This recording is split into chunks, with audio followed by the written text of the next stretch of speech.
Well, hi everyone, and thank you very much for watching or listening. Liam Hartree here today with another episode of the Simply Inspired podcast. Today, joined by ultra runner Alan Cormack, who has an incredible story to tell about his journey through what I'd say is one of the toughest sports in the world for both mental and physical toughness. We're going to be talking about some of the life lessons he's learned along the way, going a little bit deeper into mindset, motivation, the mentality it takes to achieve your dreams and goals in life. We're going to be hearing some stories from Alan's races. There's some incredible hundreds of mile races there, talking about the scenery, some of the places he's seen, some really cool topics. So stay tuned, everybody. And Alan, thank you for coming on the show, mate. It's really is great to have you. Okay, thanks, Liam. Thanks for asking me. No worries, no worries. It's always a bit weird talking about people in third person for a minute there, but that's a little intro as to what we'll touch on today. Now, I don't always go back to the beginning with everybody, but I think given everything you've accomplished in ultra running, I think going back in time to where it all started would be a good place to start. Were you always interested in sports growing up from a very young age in your childhood, or was it something that came into your life a little bit later on?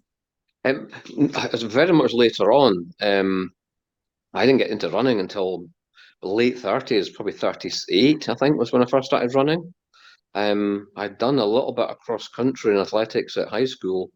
That just left me completely and never ever occurred to me or had any interest in running until much later in life. I wish now I'd maybe done it a bit earlier, but I've tried to make up for it. Absolutely, yeah, absolutely. Well, I think you've definitely made up for it and then some.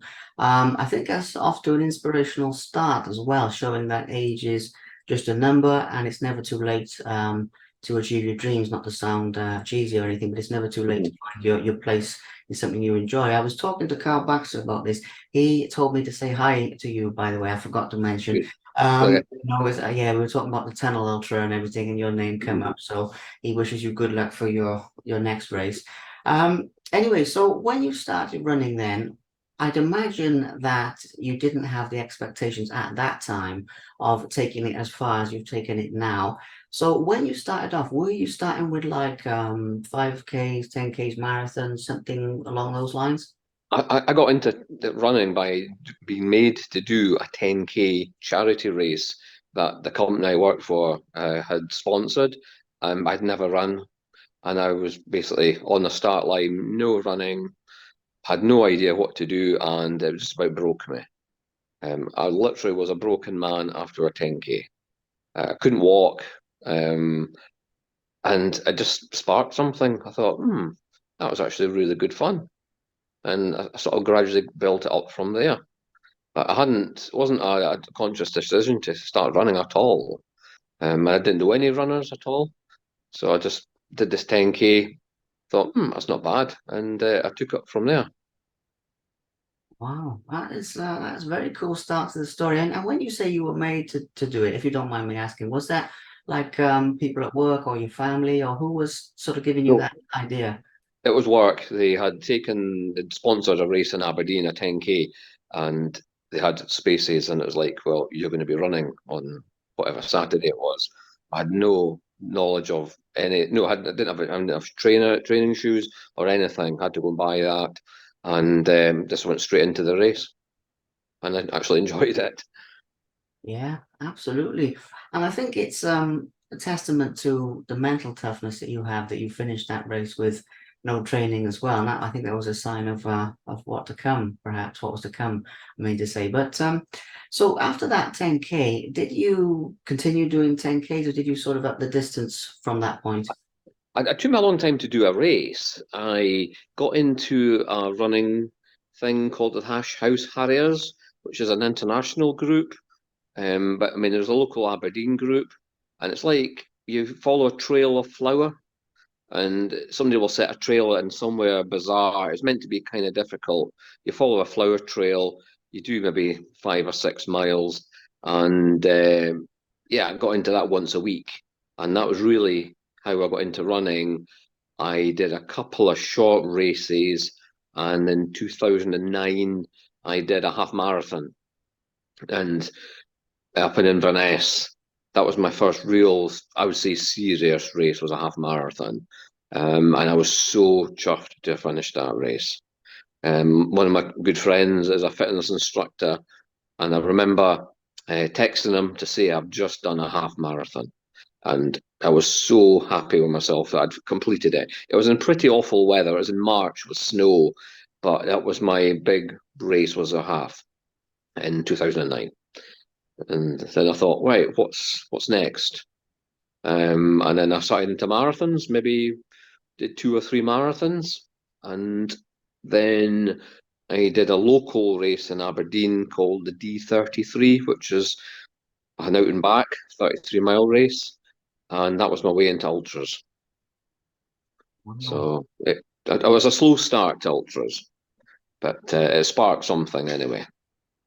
Absolutely, yeah. And you mentioned there about messaging your friend who's a fitness trainer, but from what I understand of it, during this time, you were basically training yourself and just sort of building up the distances. Yeah, yeah. I just did a bit of running, bit of running with the Hash House Harriers, but nothing serious, no coaching, nothing, no training plan.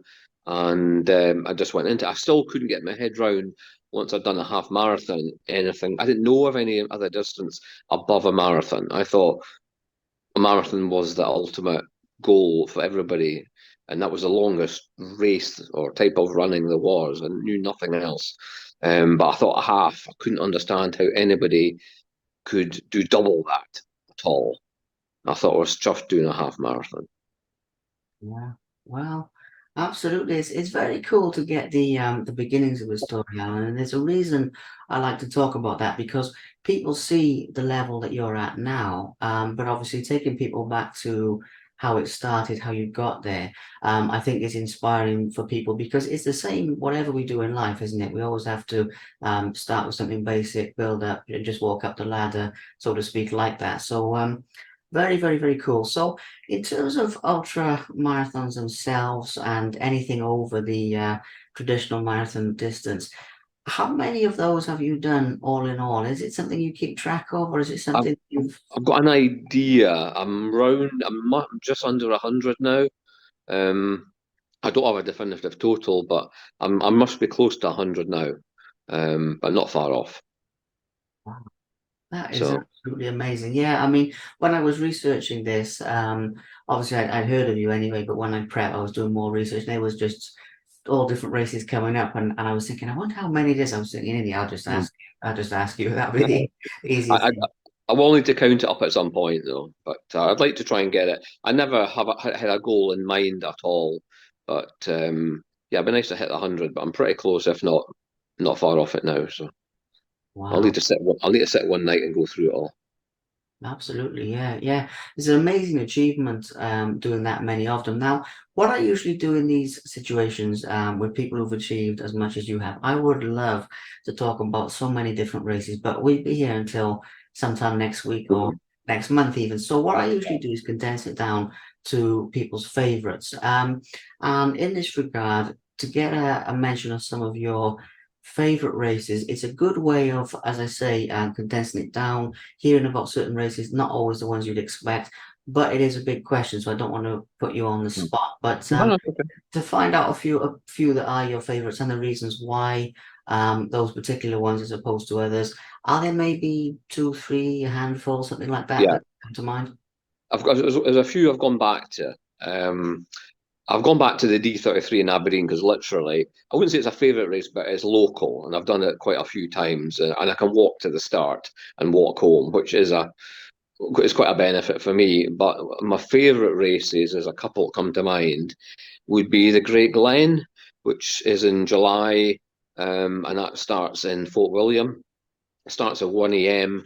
and you finish in Inverness. So you're going up beside Loch Ness. There's a lot of elevation, and this year was my tenth finish on it. So I've done them all since the start, and that one does is a special race. That was my longest distance when I first started it. It's like spectacular scenery, and it's got one heck of an elevation in it. But that is a quite a tough race, and I keep going back. I mean, I'll go back next year to do it again. I really do enjoy that race. Um, Another favourite of mine is the T184, which is traditionally up the River Thames. Very, very small field, very low key.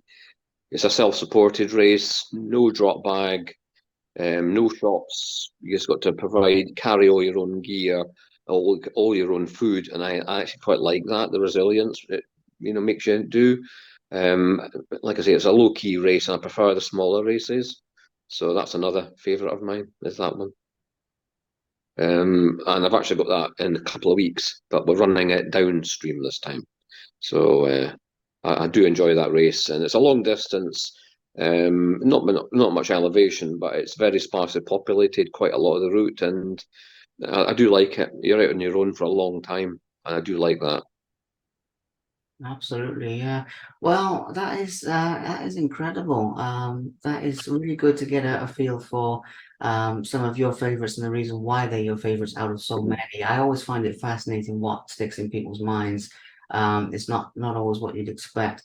On the subject of the scenery and on the subject of some of the places that you get to see, that a lot of people, your average Joes, wouldn't necessarily get to see either at all, or from certainly not from the point of view that you do, particularly with the more self-sufficient side of things and being out there for a long time.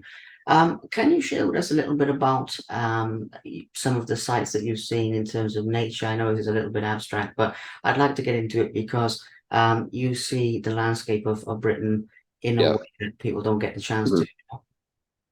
Yeah, I do enjoy, I actually love going like night races, well, ones through the night. Seeing the different, going into darkness. Animals wise, I like seeing badgers, hedgehogs, deer. Um, I just like seeing, everything about the night, deer, everything like that. Rabbits, everything about it scurrying about. A lot of people will not see a badger in real life or a hedgehog. I do like looking out for them, sometimes you can hear them or see them. I do like that. I do like the sights and the smells of the different times of the night or the day. Um, it's just yeah, completely different. Your senses are much more alert. You're listening for things. When the sun comes up, the dew on the grass, just the different levels of just it's just so different. It can be in the summer, it can be light at 4:30 in the morning. It's so completely different. Most people are obviously fast asleep and they don't see this and the smells of the dampness and you get everything's much more intense. I do enjoy that. Yeah, I do like night races, and you just see so much more. So I'm lucky that way because, as you say, most people are at home and they don't see anything like that. So, yeah. And you're generally on your own and you're being quite quiet. So you do see a lot of nice things, and nice sights, beautiful views. So I'm very, very lucky that way. Absolutely, yeah. I mean, it's amazing. It must be an amazing experience, and it's very much an intangible benefit of what you do. But I thought it was really valuable to touch on that. Now, Hmm. as I mentioned, talking about every race, I'd love to, but we can't talk about them all. So, narrowing it down a little bit, another one I'd like to get your thoughts and reflections on is the Three Peaks Challenge, which I was just talking to Carl Baxter about earlier this Hmm. evening, funnily enough. Yeah. And the distance over 400 miles is absolutely immense. Now, watching this interview, there'll be some people who know all about ultras and some people who Hmm. are sort of finding their feet with that. So, to give people the Sure. context of what it is, let's start there, please, first of all. Sure. It was Mark Cockbain of Cockbain Events. He's pretty well known for doing some of the hardcore events. Mark came up with the idea to try and beat the record, which was, I believe, 10 days from running Ben Nevis, Scafell Pike, and Snowdonia, run it all on foot, to try and beat the 10-day record. So it wasn't really a race; it was more of an organised event. And I thought, well, I've done some of Mark's events before. I thought it'd be a bit of fun, something different, and it was a one-off event, and I really wanted to be part of that. So I signed up, and all of a sudden, it was just about time for heading off to Fort William and to stand on the start line. So I was apprehensive about that race. I was very apprehensive actually about the race because of the distance, and also there were cut-offs throughout the race, which we had to hit. And I'm not a speedy runner at all. I can plod, so I did have some concerns regarding the cut-offs and stuff. But I ended up running most of the race or the run with Carl Baxter, and we had such good fun. It was certainly a highlight of my running career. It really was a fantastic event to be part of. It was great. Just the whole sheer immense. Everybody was just purely into the run, nothing else outside the run. It was great fun. Just to spend. I mean, it was a selfish thing in a way to have. Well, I just did it just over 9 days to spend 9 days purely on your own event, and it was great. Minimal support, but loved every moment of it.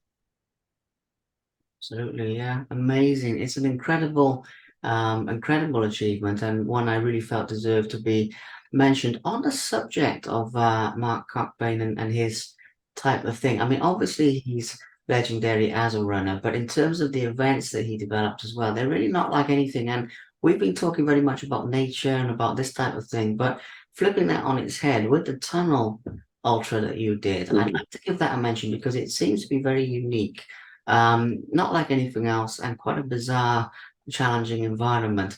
Can you share with us a few of your reflections? Funny enough, this was actually where I first heard of you properly, was an interview with the BBC about this, even though I'd heard of your name mentioned before, but that was Mhm. the first time I dug into it and everything. Yeah, the tunnel, I mean, same type of thing. Let's hear the story of that one, please, Alan.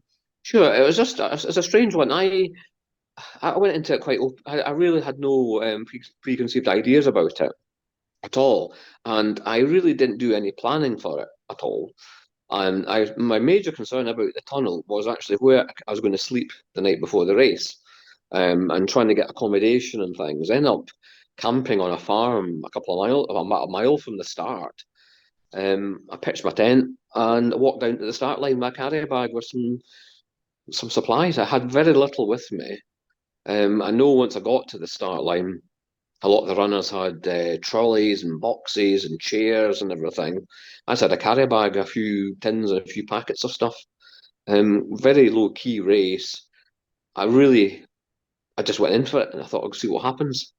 Um, I was very fortunate to finish that race. Um, yeah, it was just, so I'm just thinking about it now.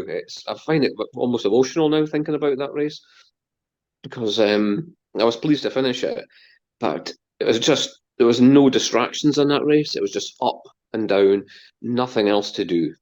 There was a bit. Mark doesn't put on a lot of support. Get a cup of soup and a biscuit or a hot pot noodle. He's famous for. That is it. You're on your own. You've got to do your own thing. Um, yeah, I really was chuffed to finish that race. I mean, I was hallucinating towards the end badly. But I just knew I had to keep plodding on, and I made it within about half an hour of the cutoff. Yeah, it was a really bizarre race because there was no distractions. There's no weather. There's no temperature change as such. You're just constantly up and down. The only slight variation is the lights go on in the tunnel from about 7 in the morning till about 11 at night. There's usually a head torch through the rest of the time, but it's still quite a dark environment, even with the tunnel lit. But yeah, I really enjoyed it. It was pure running. There's nothing else there to do. You didn't have to navigate. You didn't have to carry anything. It was just purely down to keep moving and to get it done. So I was surprised how many good runners were there, and I was chuffed to bits to finish it. Really was. So Yeah. yeah, so it's just yeah, like I say, it's a different type of race altogether. Yeah, it's a strange one, but Absolutely, but it's an amazing achievement finishing that because obviously a lot of people don't as well. So you're in good company there with the people who finished that. And The hallucinations thing. Now, funny enough, Carl was telling me about this earlier. I find it quite fascinating that you two booked in back to back, and given that you're good mates and everything. But he was saying about seeing abominable snowmen and things on the wall and all sorts of bizarre occurrences later on in the race. Do you mind touching on a little bit of what you experienced in terms of the hallucinations and that side of Sure. it? Yeah. I mean, for me to get hallucinations, I have to be pretty tired to get them.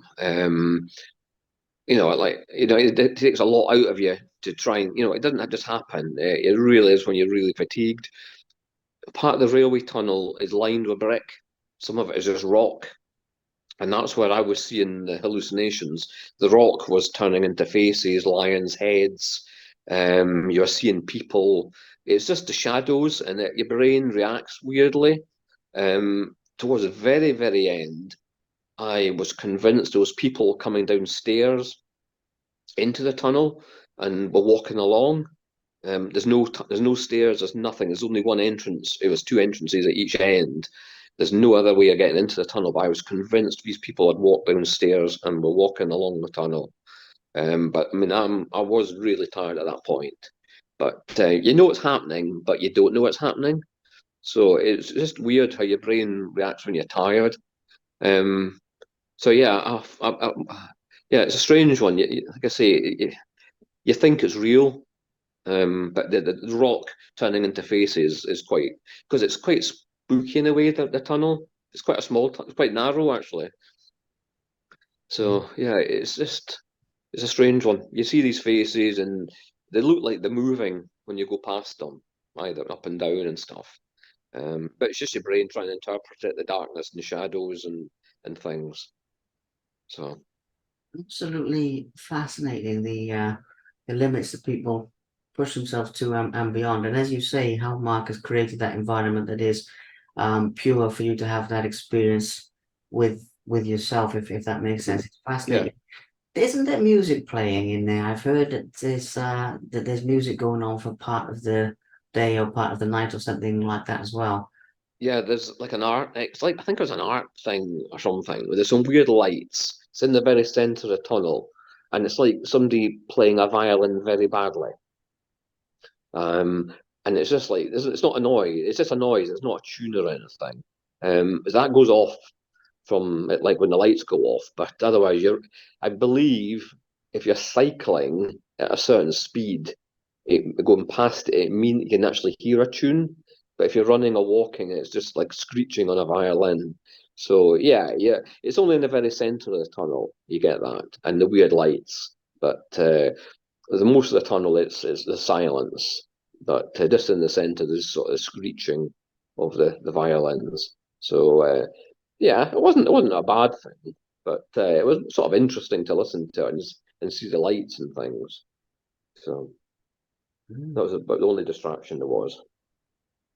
Fascinating environment. Well, one of the things I think that this leads us to nicely, Alan, is the essentially the mentality of an ultra runner. Now, I appreciate people have different reasons for doing this, and when I speak to people, they have quite different reasons, but it takes a real mental strength as well as the physical training, possibly some people tell me more so. I mean, I don't know. But in terms of how you sort of condition yourself to not give up or keep pushing through the low points that are bound to come with the pain and everything, even though you obviously love running. Obviously the endurance for the number of hours and everything. It's quite a unique thing to be doing. Obviously, massively growing sport around the world. But I'm just curious. The question is, I'm just curious to get into how you, first of all, mentally prepare, but then during the race, how you keep yourself pushing, because that's got to be more of a mind thing than a body thing, really, I imagine.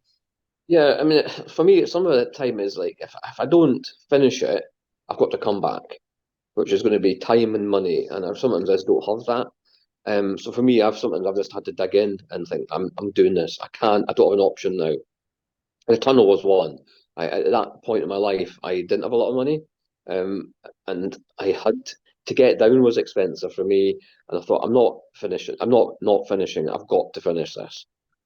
So that pushed me through because I thought I can't afford to come back. And that race is only every 2 years, and things can change. I thought I've got one chance at this. I've got to finish this race. So that was one aspect for me. Um, yeah, I don't like giving up. I have given up. I've DNF'd. It's pretty rare for me to do so. I have to be either injured generally, or so. Yeah, I like pushing through and think I don't. I would not. I wouldn't DNF a race for having a poor result. Some people I know would think, oh, I'm going to have a poor race here. I'd rather stop. I'd rather like I don't care. I'm going to finish this race. I don't care if I'm first or last. I have, I just want to finish. So I like pushing through, and yeah, that's my thing. I'm going to do this, get it done, and I don't, if I, unless I want to, I don't have to come back. You know, so I'll try everything to keep moving. Yeah, absolutely. Yeah, it makes sense. I mean, this is the thing. Ultra runners and the mindset side of things, I think, are some of the most mentally tough people in the world. In terms of the strength it takes to push your way through it. However they find that. So with the tunnel one as well. One other thing I wanted to touch on there. By the time you finish the 200 mile, I'm saying that it's slightly more, and I think it's about 208 miles. I think Yeah. I read. How long is it? All in all, it's about 2 days. Is that right? Oh gosh, I'm trying to think now. I was 54 and a half hours, 54:35 I was. So Yeah, yes, that's 2.5 days, isn't it? Yeah. So yeah. So I was late on the Sunday night I finished. Like I said, I think the cut-off was about 11 at night or something like that. So I finished about 10:30 or so on a Sunday night. And it was just Mark and Karen, and that was in Byron, who was helping support the race. So it was very, very, I mean, it wasn't like a big fanfare or anything. It's like shake a hands, t-shirt, a medal, photo, and that's it. It's over and done, which I quite like actually. I like the smaller events.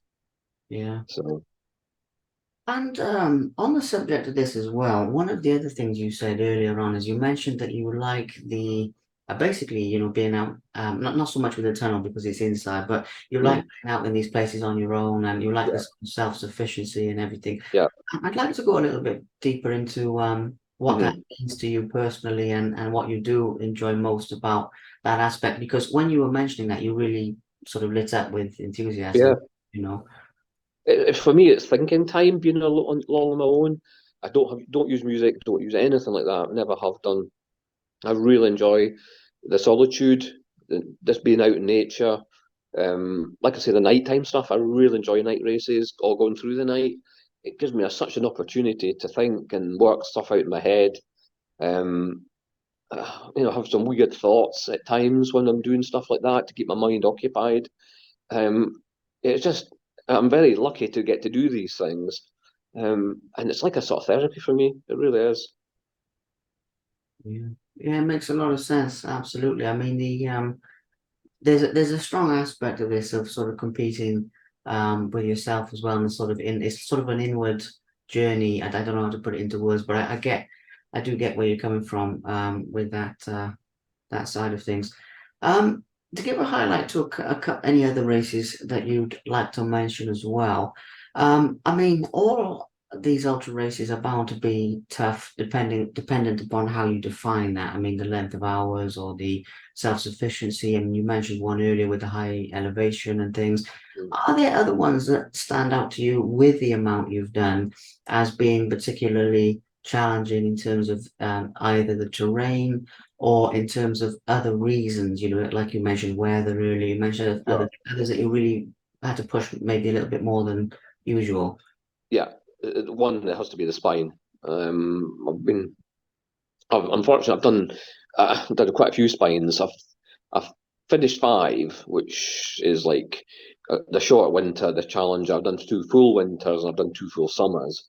I've also DNF'd a summer this year through injury, and I've also DNF'd two winters. Um, One through poor navigation and kit choice. Other one there was an error. But anyway, the spine is. I still have a huge respect for the spine. It's so much can make it go wrong for you. Weather, kit, poor navigation. You're on a knife edge the whole race with a spine. A combination of factors can just end the race for you. It really is. Weather is a massive one. It's mostly in the dark. Um, but I do enjoy the spine. I love the actual route itself. Some bits not so much, but on the whole, I do enjoy the spine race. I actually was down there last weekend, just on the Pennine Way, going to the night section, just because I like it. It's nice. Um, so yeah, I'm back in January for that again. I do also help out quite a lot at the spine race, so I do enjoy getting into the checkpoint side of the spine race and putting something back into the race. But I'm back in for January again. But that one is a hard race. That was the hardest thing ever, especially because of the weather, the terrain. Just it is brutal, really. A lot can go wrong very quickly, and that just ends your race. Yeah, absolutely. Well, funnily enough, you're not the first person I've heard say that about the spine race. In fact, I've heard that more than once. Let's put it that way. But an amazing achievement, especially doing that as many times as you have. So another thing with all of this, Alan, is obviously you've achieved a great deal in terms of nearly 100 ultras and everything we were talking about. But as you mentioned, you've got these different ones coming up. One you mentioned a couple of weeks. You mentioned the spine, obviously January, etc.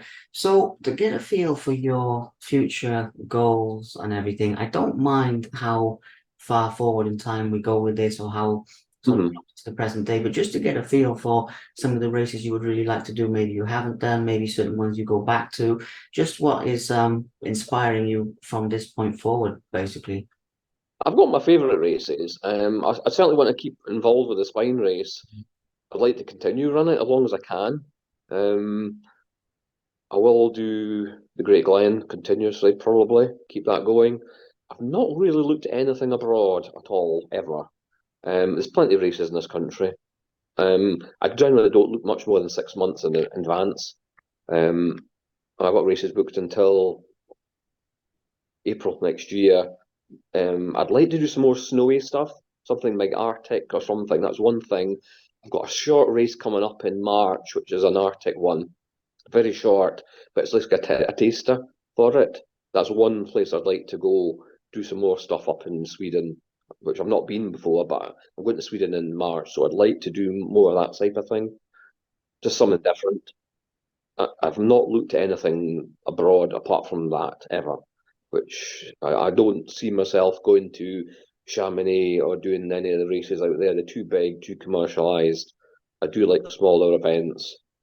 Um, so yeah, that's something I'd like to do is more Arctic stuff or some Arctic stuff. The other thing, excuse me, I wouldn't mind having a crack at is La Jog or Joggle, hands out to John O'Groats. I quite think I'd enjoy that if I can do that self-supported. I know a few people have done it, and that one does tick the boxes for me. So yeah, maybe not this year. Sorry, not next year. Possibly the year after. I'll give that a crack. So that's one thing I would like to try and do. Yeah, Uh, absolutely. Well, I love that. I mean, the Arctic side of things, I have spoken with a couple of people who've done that, and it's definitely something you'd enjoy. But yeah, I totally get where you're coming from, Alan. I mean, the real deal, the what did we describe it as earlier? The pure running yeah. concept. Now, I'm going to ask you a question with that for the purposes of inspiration. It's a question I don't consider it very polite to ask people, but I'll ask you anyway. You said about sort of getting into running when you were in your late 30s and Yeah. everything. How old are you now? Because it's hard to tell. Oh, 56. Okay, yeah. Yeah. Well, that's another thing because I've come across runners. The reason I ask you about this, first of all, is to show that age is just a number, Mhm. which it is.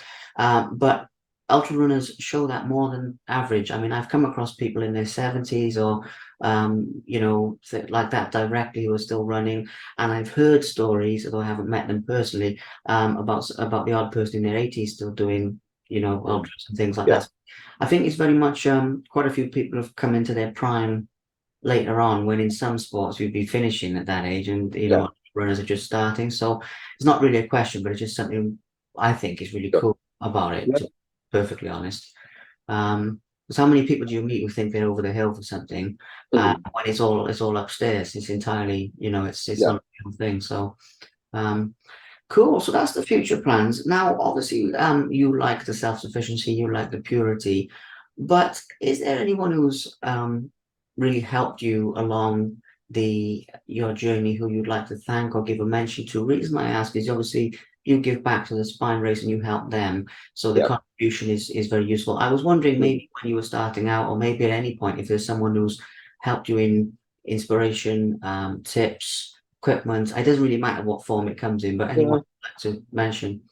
I wouldn't say but any particular in mention. I've picked up bits and pieces off of other runners and asked questions during races on and seen what they've done. I didn't. I've read a lot of before I did the spine race, and the chap's not involved anymore. But a guy called Ian Bowles, he did some fantastic blogs on the spine race, and I did read those cover to cover. He was very in depth with the spine race. But I found that really useful. But just speaking to other runners, I don't read running magazines or anything, but actually just speaking to runners, asking questions, seeing what other people were doing. Because I've made some awful kit choices over the years. And I didn't have a foggiest what to do. And just watching what other people are doing. So I've not really spoken to many, not one or two people. It's just generally the running community. I've been very helpful, and I've picked up a lot of tips from them. Yeah, that's pretty cool. I mean, that is something very cool about the sport, though, is there is that mutual respect between people. So it makes a lot of sense.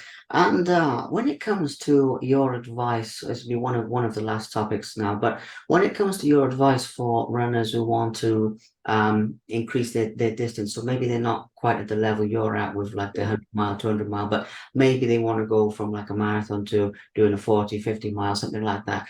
Could you share a little bit? I know it's a little different for different people, but I still think Yeah. with all you've achieved, you probably have a couple of good nuggets of advice there to pass along.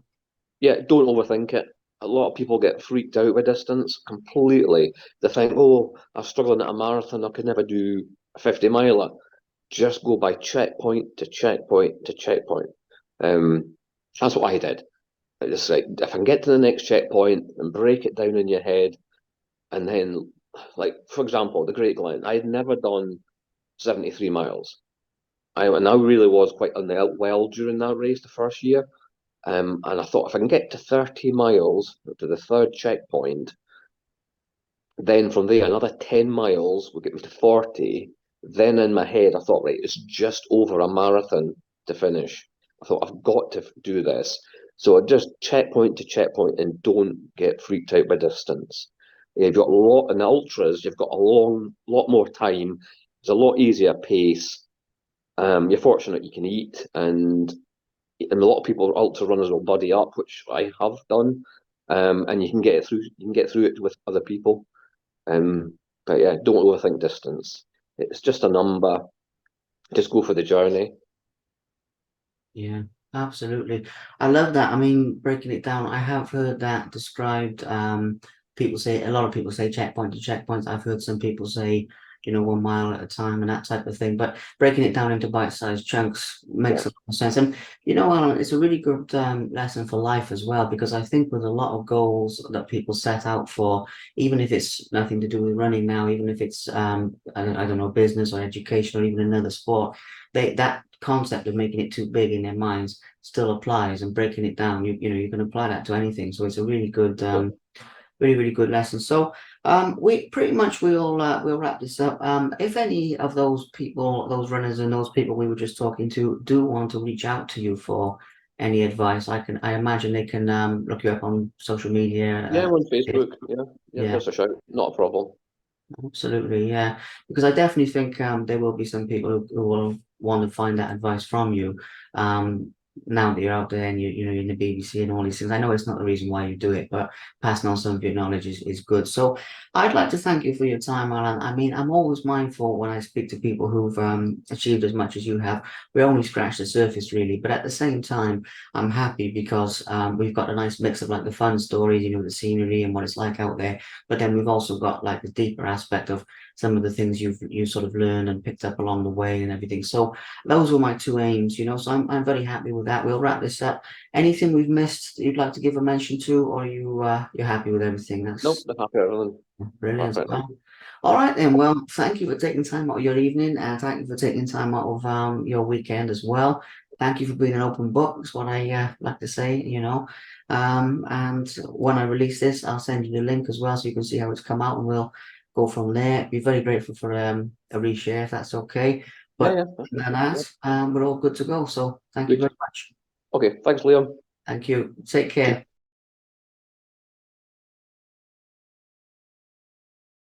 Thank you very much for watching. Please subscribe to the Simply Inspired YouTube channel, and there'll be more videos coming soon.